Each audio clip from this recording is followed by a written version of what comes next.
এই শীতের কথাও কোরআনে আছে না নাই? গরমের কথা কোন সূরায়? আবার শীতকালে কি খেলে স্বাস্থ্য ভালো থাকে ওইটাও কোরআনে আছে না নাই? সায়েন্স যা বলছে সেটার সাথে কোরআনের মিল আছে না নাই? যদি কোনো কিছু অমিল থাকে সায়েন্সের ওয়েট করতে হবে। কোরআনের থিওরি হচ্ছে কোরআন যেটাই বলেছে সেটাই ফাইনাল, চিল্লায় বলি ঠিক কি না? যাই বলেছে ফাইনাল, চেঞ্জ হবে না। সব সময় আমরা প্রশংসা করব কার? খাওয়ার সময়, ঘুমানোর সময়, সকালবেলা, বিকেলবেলা, শীতকালে, গ্রীষ্মকালে, সব সময় প্রশংসা করতে হবে একজন সত্তার, চিল্লায় বলতে হবে তিনি কে? আপনাদের শীত লাগতেছে সবার? আমি শীতে কাঁপতেছি, কয় জি না। শীত লাগে না আপনাদের? তো মাফলার গায়ে দিয়ে আসছেন কেন? চাদর পড়ছেন কেন? এই শীতের কথাও কোরআনে আছে না নাই? গরমের কথা কোন সূরায়? লিইলাফি ইলাফিহিম রিহলাতাশ শিতাই ওয়াস সাইফ। শীতা মানে হচ্ছে শীতকাল, আর সাইফ মানে হচ্ছে গরমকাল, সামার। সুবহানাল্লাহ পড়বেন না? আবার শীতকালে কি খেলে স্বাস্থ্য ভালো থাকে ওইটাও কোরআনে আছে না নাই? বিষ্ণু ইসলাম মধু খেতে বলেছে। মধু কি খেতে বলেছে? আপনাদের পাকন দিয়াতে মধু আছে? মৌচাক ঢিল মারেন? ঢিল মারেন নাকি? ঢিল মারলে কিন্তু কামড়ায় 12টা বাজাবে। মধু খাবেন। আল্লাহ রাসূল সাল্লাল্লাহু আলাইহি ওয়াসাল্লাম মধু খেতেন।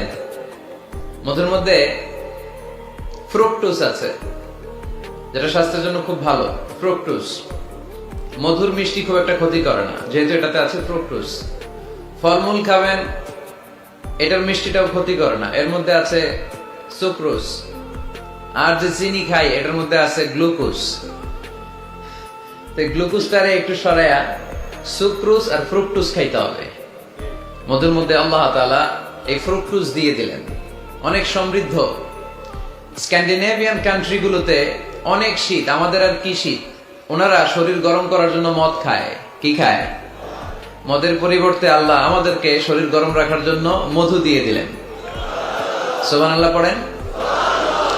وَأَوْحَى رَبُّكَ إِلَى النَّحْلِ أَنِ اتَّخِذِي إِلَى الْجِبَالِ بُيُوتًا وَمِنَ الشَّجَرِ وَمِمَّا يَعْرِشُونَ ثُمَّ كُلِي مِنْ كُلِّ الثَّمَرَاتِ فَاسْلُكِي سُبُلَ رَبِّكِ ذُلُلًا يَخْرُجُ مِنْ بُطُونِهَا شَرَابٌ مُخْتَلِفٌ أَلْوَانُهُ فيه شفاء للناس إن في ذلك لآية لقوم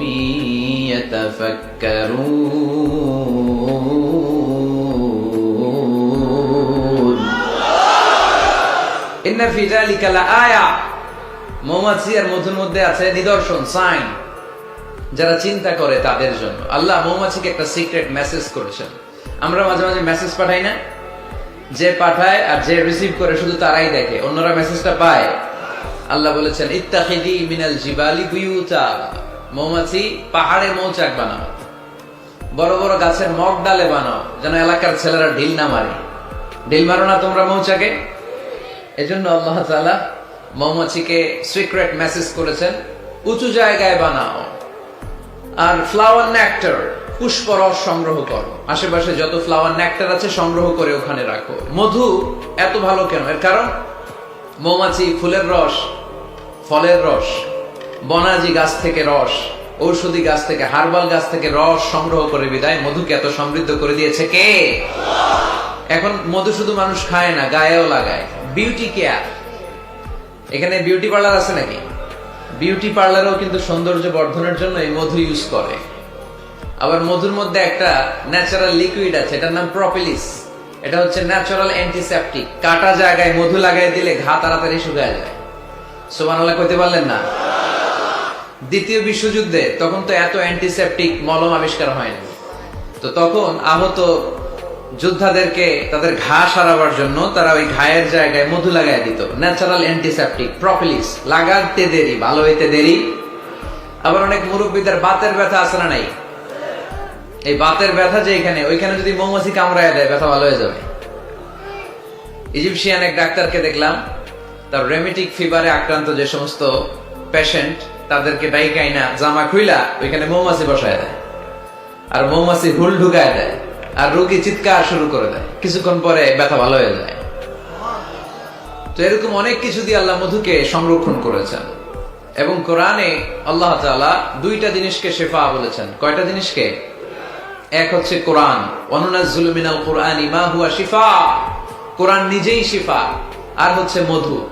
মধু আর কোরআন, এই দুইটা ছাড়া আর কোন জিনিসের ক্ষেত্রে আল্লাহ শিফা শব্দ ব্যবহার করে নাই। চিল্লায় পড়েন সুবহানাল্লাহ। একজন অস্ট্রিয়ান সায়েন্টিস্ট কার্ল বর্ন ফ্রেশ এই মধুর এবং মৌমাছির এই প্রক্রিয়া প্রসেসিং নিয়ে গবেষণা করে নোবেল প্রাইজ পেয়েছে। সে একটা বই লিখেছে, দ্য ডান্সিং বিজ, কেমন করে মৌমাছির মৌচাক বাঁধে এখানে আর পুষ্পরস সংগ্রহ করতে যায় 5 মাইল 6 মাইল দূরে, আবার রাস্তাটা চিনে ইলেকট্রোম্যাগনেটিক পাওয়ারের মাধ্যমে আবার ওই মৌমাছির ওই মৌচাকে ফিরে আসে। এই বিশাল পথ পাড়ি দিয়ে যে আসে আর যায়, এই মৌমাছির রাস্তাটা চিনাই দিল কে? আসল কারিগরটা কে? আল্লাহ। এবং তিনি গবেষণা করে পেয়েছেন আমাদের পেটের ভেতরে পাকস্থলী একটা, কিন্তু মৌমাছির ভেতরে পাকস্থলী দুইটা। সে মধু সংগ্রহ করে ওইটা এনে মৌচাকে রেখে দেয় না, মধু সংগ্রহ করে ওটা খেয়ে ফেলে। খেয়ে একটা স্পেশাল স্টোমাকের মধ্যে এক ধরনের এনজাইম আছে, পাচক রস দিয়ে এটাকে সমৃদ্ধ করে।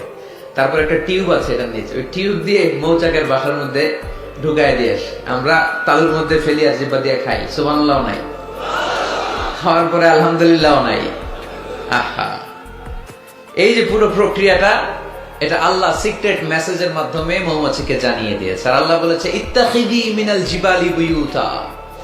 উলামায়ে কেরাম যারা আছেন তারা জানেন ইত্তাখিদি শব্দটা মুয়ান্নাস, নারীর জন্য ব্যবহার হয়, আর পুরুষের জন্য ব্যবহার হয় ইত্তাখিদ। আল্লাহ ইত্তাখিদ ব্যবহার করেননি, আল্লাহ ব্যবহার করেছেন ইত্তাখিদি। তার মানে নারী মৌমাছিকে অর্ডার করেছেন। এই Karl von Frisch Austrian scientist, উনি অনেক গবেষণা করে দেখলেন একটা মৌচাকের ভেতরে অন এন এভারেজ 60,000 মৌমাছি থাকে। এই পুরো মধু আহরণ আর প্রিজার্ভেশনের কাজটা যেই মৌমাছিটা সংরক্ষণ করে, এটা পুরুষ মৌমাছি নয়, এটা নারী মৌমাছি। পড়েন সুবহানাল্লাহ। তার মানে সায়েন্স যা বলছে সেটার সাথে কোরআনের মিল আছে না নাই? যদি কোনো কিছু অমিল থাকে, সায়েন্সের ওয়েট করতে হবে। কি করতে হবে? Science should wait until they get their final and the latest invention and discoveries. কারণ সায়েন্সের সবচেয়ে বড় থিওরি হচ্ছে যে সায়েন্সের কোনো থিওরি ফাইনাল না। কথা বুঝতে পেরেছেন? সায়েন্সের সবচেয়ে বড় থিওরি কি? যে সায়েন্সের কোনো থিওরি ফাইনাল না। কিন্তু কোরআনের থিওরি হচ্ছে কোরআন যেটাই বলেছে সেটাই ফাইনাল। চিল্লায় বলি ঠিক কি না? যাই বলেছে ফাইনাল, চেঞ্জ হবে না। এজন্য সায়েন্সের ওয়েট করতে হবে। কারণ একটা সময় সায়েন্স বলতো সূর্য ঘোরে, পৃথিবী ঘোরে না। তারপর কিছুদিন পরে বললো না, আগে যেটা কইছি ভুল কইছি, পৃথিবী ঘোরে, সূর্য ঘোরে না। এখন স্বীকার করতেছে না, আগে যা বলছি সবই ভুল। এখন আমরা পেয়েছি সব ঘুরে, সব ঘুরে। তো ওরা ওই যে পানি ঘোলা করে খায় আর কি, গাধার মতো। কিন্তু ওরা 3 ধাপে অ্যানাউন্সমেন্ট করে যেটা পেয়েছে, 1500 বছর আগেই কোরআন সেটা অ্যানাউন্স করেছে। ওয়া কুল্লুম ফি ফালাকি ইয়াসবাহুন। এই মহাবিশ্বে যা আছে সবকিছুই তার অক্ষে আর কক্ষে ঘুরে বেড়াচ্ছে। চিল্লায় পড়েন আল্লাহু আকবার। এজন্য বেশি বেশি মধু খাবেন। রাজি আছেন তো? আবার জান্নাতে যখন আপনারা যাবেন, আপনাদের জন্য মধুর ঝর্ণা দিবে কে? আসালুম মুসাফফা, 4 ধরনের পানির ঝর্ণা। আনহারুম মিন মাইন গায়রি আসিন, মিনারেল ওয়াটারের ঝর্ণা। আনহারুম মিন লাবানিন লাম ইয়াতাগায়্যার তা'মুহু, দুধের ঝর্ণা। আনহারুম মিন খামরিন লাযযাতিল লিশারিবিন, মদের ঝর্ণা। আনহার মিন আসালিন মুসাফফা, ফ্রেশ হানি, মধুর ঝর্ণা। এগুলো জান্নাতীদের জন্য জান্নাতে তৈরি রাখবে কে? ওই জান্নাতে আমরা যেতে চাই কি চাই না? আজকের এই পাকুন্দিয়ার ময়দানে আমরা যেমনি একত্রিত হলাম, আমরা যেন আল্লাহর জান্নাতে ওইভাবে একত্রিত হতে পারি। আল্লাহ তুমি তৌফিক দান করো। এজন্য শীতকালে, গ্রীষ্মকালে, সকালে বিকালে প্রশংসা চলবে এক মহান সত্তার, এক রাজাধিরাজ, সব রাজার বড় রাজা, মহারাজা। ওই মহারাজার নাম কি? আমরা সবসময় আল্লাহর প্রশংসা করব।